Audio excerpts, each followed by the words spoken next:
자, 글로벌 증시에 영향을 주고 있는 주요 이슈들 살펴보도록 하겠습니다. 굿모닝 마켓 인사이트 로제타 투자자문 최진석 포트폴리오 팀장 함께하겠습니다. 어서 오세요. 안녕하십니까? 네, 안녕하세요.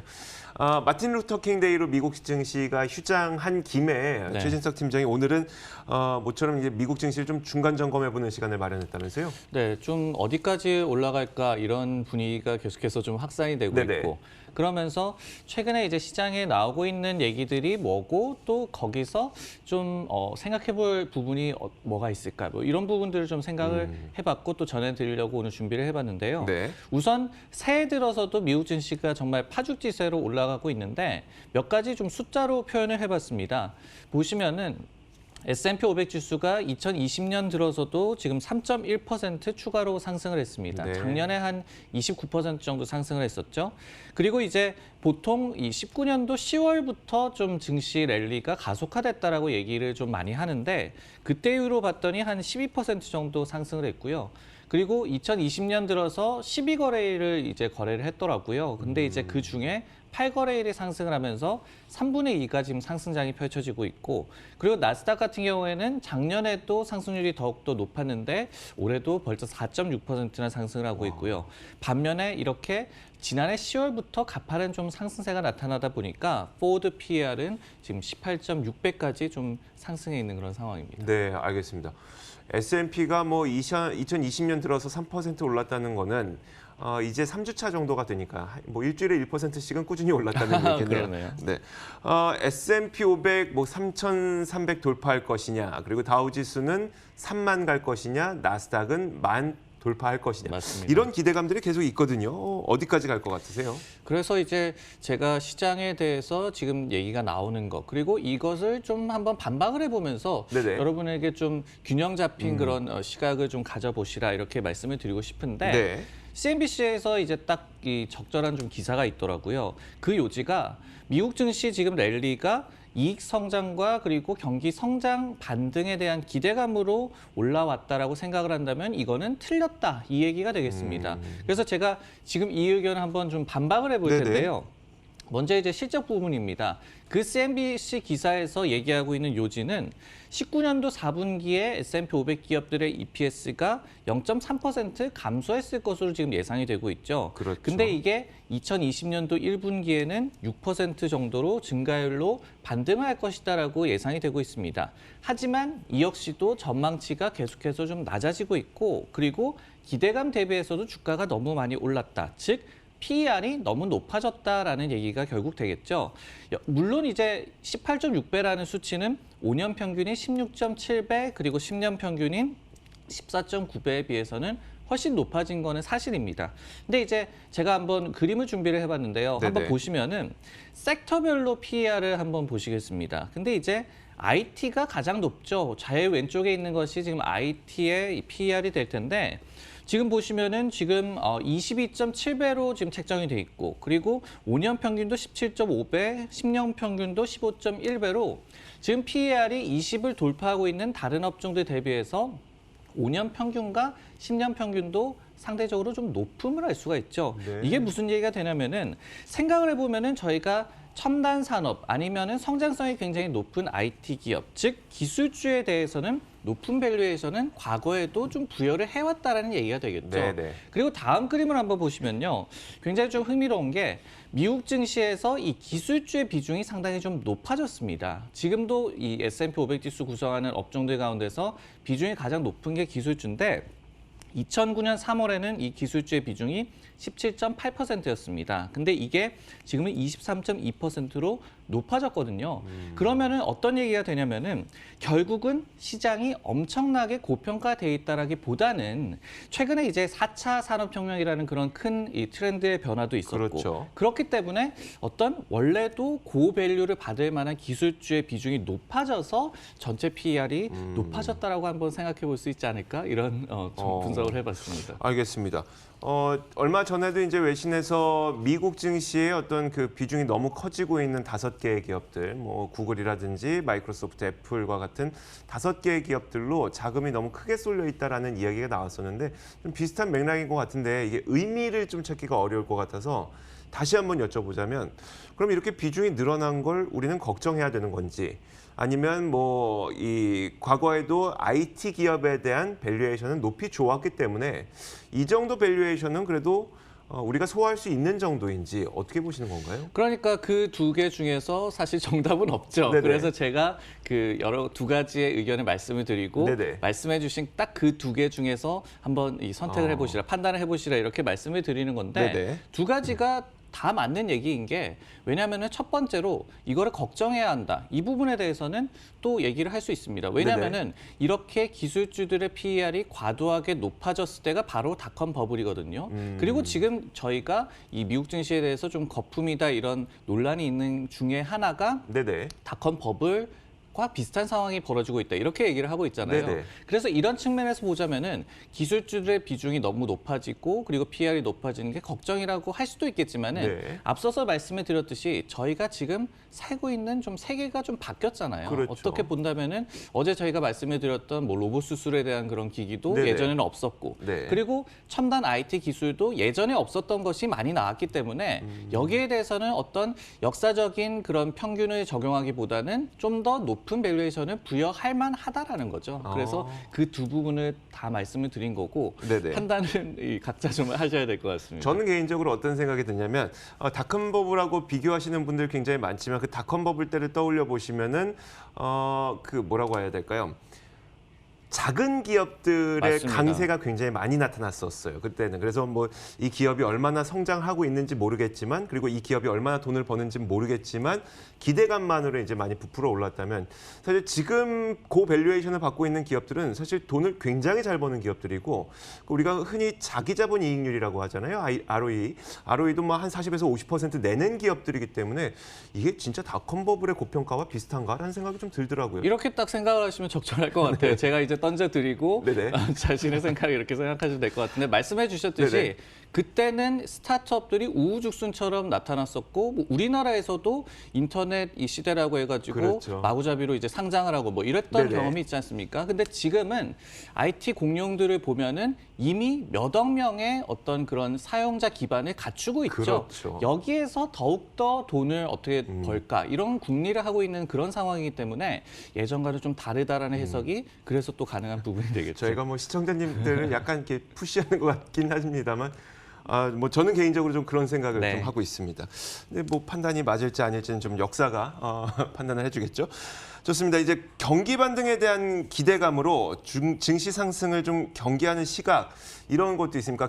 그러니까 경기가 반등하는 것에 비해서 증시가 많이 올라왔다 이런 시각이겠죠? 맞습니다. CNBC 기사를 제가 인용을 드리고 있는데 두 번째가 바로 경기가 반등을 하지 않을 건데 증시가 너무 올라왔다 이 얘기가 되겠습니다. 그리고 좀 더 구체적으로 들어가 보자면은 미국의 제조업 경기가 악화가 되고 있음에도 불구하고 증시가 상승하고 있는 것이 걱정스럽다는 의견이 될 텐데 그래프를 한 가지 보시면요. 실제로 미국의 ISM 제조업 지수 그러니까 제조업 경기를 보여주는 그 지수는 지금 노란 선으로 표현이 돼 있죠. 굉장히 좀 꼬꾸라지고 있습니다. 무역 전쟁의 여파도 있겠고 여러 가지 좀 요인이 있겠죠. 반면에 이제 S&P 500 지수는 급격하게 좀 상승하고 있기 때문에 이런 부분들이 좀 걱정스럽다는 얘기가 될 텐데 근데 이제 제가 예전에 제조업 지수와 증시 간의 상관관계가 그래서 최근에 상당히 좀 적어지고 있다라고 말씀을 드렸잖아요. 네네. 그게 좀 당연한 것이 미국 경제에서 제조업이 차지하는 비중이 좀 축소되고 있습니다. 그렇기 때문에 증시와의 상관관계도 떨어질 수밖에 없는 건데 지금 보시면은 2018년도 기준으로 미국 경제에서 이 제조업이 차지하는 비중이 11%에 불과합니다. 반면에 중국 같은 경우에는 제조업 비중이 40%를 넘어가고 있고요. 근데 이 미국의 제조업 비중이 1967년에는 25%였어요. 그리고 77년에는 21.6%였고 87년에는 17.1%였습니다. 즉 30년 전에 대비해서 지금 제조업 비중이 절반으로 줄어들었거든요. 네네. 그렇기 때문에 이런 상황을 좀 놓고 본다면은 과연 제조업 경기가 부진한데 미국 증시가 올라가는 거를 예전만큼 그렇게 걱정할 거리인가 또 이렇게 생각해 볼 그런 여지가 있지 않나라는 생각이 알겠습니다. 드네요. 그 연준이 유동성 공급을 해주는 측면에 대해서는 어떻습니까? 이걸 상당히 긍정적으로 기대하시는 분들 많이 있을 텐데. 맞습니다. 앞서서 제가 두 가지를 말씀을 드린 거는 경계론을 제가 어떻게 본다면 좀 반박을 해드렸고 네네. 어떻게 좀 상황이 변하지 않았을까 이렇게 생각을 한번 해보시라는 거고 그리고 이 부분은 이렇게 회의론들이 많은데 결국은 증시가 계속해서 랠리를 할 것이다라는 의견의 근거는 바로 연준이 지켜줄 것이다 이런 얘기가 되겠죠. 그렇죠. 이 부분도 한번 반박을 해보도록 하겠습니다. 이 얘기는 사실은 맞죠. 그래프를 한번 보시면은 실제로 이 연준이 자산 매입을 재개한 이후에 미국 증시의 랠리가 더욱더 좀 가속화되어 왔습니다. S&P 500 지수와 연준의 그 대차 대조표라고 얘기를 하는 보유자산 규모의 지금 추이가 굉장히 일치하고 있음을 좀 알 수가 있죠.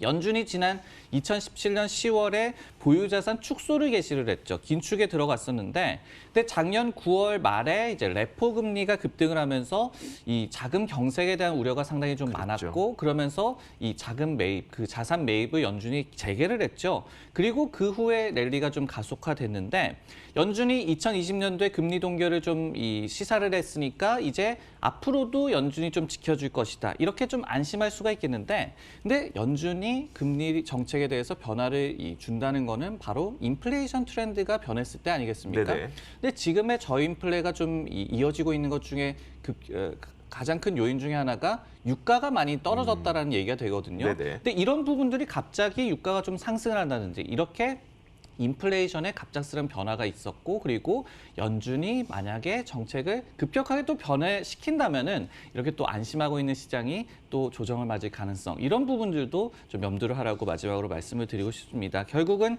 정답을 얻겠죠. 근데 이제 현재 나오고 있는 미국 증시에 대한 좀 비관론 그리고 낙관론에 대해서 각각 좀 반박하는 논리를 좀 소개를 해드렸으니까 한번 생각해 보시면 좋을 것 같습니다. 네, 알겠습니다.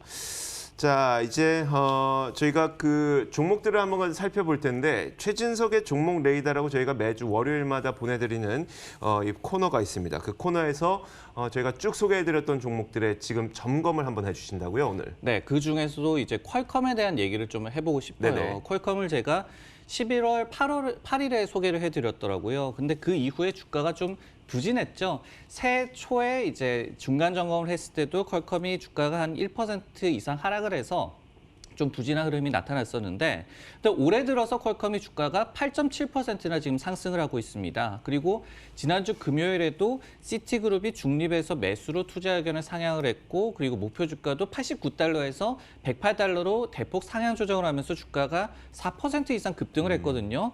그러면서 시티그룹에서 오래 기다려온 5G 본격 상용화의 최대 수혜주다 이런 얘기를 했어요. 네네. 그래서 그때와 비교를 해서 상황이 좀 어떻게 변했는지, 최근의 상황은 좀 어떤지에 대해서 좀 짚어드리고 싶습니다. 그럼 뭐 혹시 그 퀄컴과 관련된 이슈가 최근에 뭐 나온 것들이 있을까요? 퀄컴이 최근에 주가 상승세가 재개된 이유 중에 가장 큰 것이 5G 모멘텀 관련해서 IB들의 긍정적인 투자 의견이 잇따라 제시되고 있기 때문이거든요. 네네. 근데 바로 이 5G와 관련해서 좀 이슈가 있었습니다. 한 일주일 전이죠. 14일에 중국 매체가 이 홍콩의 대만이죠. 그 증권사 TFI 증권을 인용을 해가지고 퀄컴이 지난해 12월에 출시를 했던 5G 반도체 3가지 라인 중에 중급 라인인 스냅드래곤 765의 가격을 인하했다라는 보도를 했습니다. 근데 이게 기존 대비해서 25에서 30달러나 내린 40달러로 책정을 했다라고 보도를 했는데, 네. 다만 이제 하이엔드 이 스냅드래곤 865 칩 같은 경우에는 가격을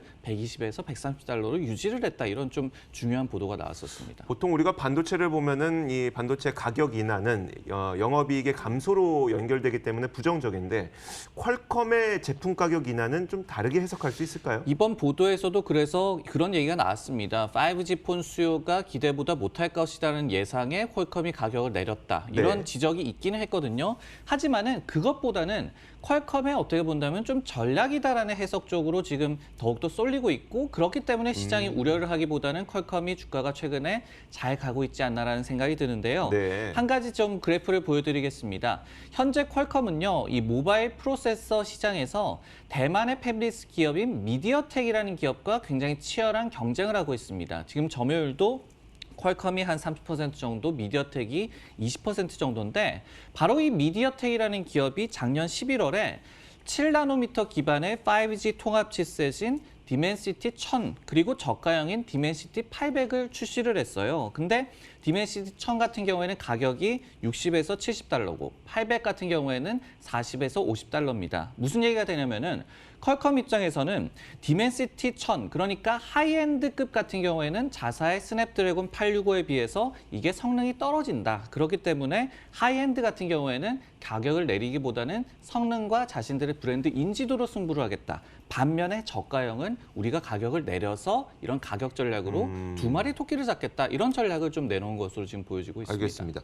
그러면 이런 가격 인하 전략이 지금 효과를 보고 있을까요? 실제로 그런 것 같아서 시장에서도 좀 긍정적인 반응을 나타내고 있는 것 같은데 네. ETFI 증권의 분석에 따르면은 실제로 디멘시티 1000 칩 이 주요 고객인 중국의 오포라든지 비보 그리고 샤오미 같은 기업들이 이르면 오는 2월에 약 한 2천만 개에서 2,500만 개의 칩 주문을 퀄컴으로 돌릴 것으로 예상이 되고 있습니다. 그렇기 때문에 이렇게 퀄컴의 전략이 만약에 맞아 떨어진다면은 네. 5G 칩 시장에서 퀄컴이 계속해서 좀 지배력을 가져갈 수 있겠다라고 말씀을 드릴 수가 있겠습니다.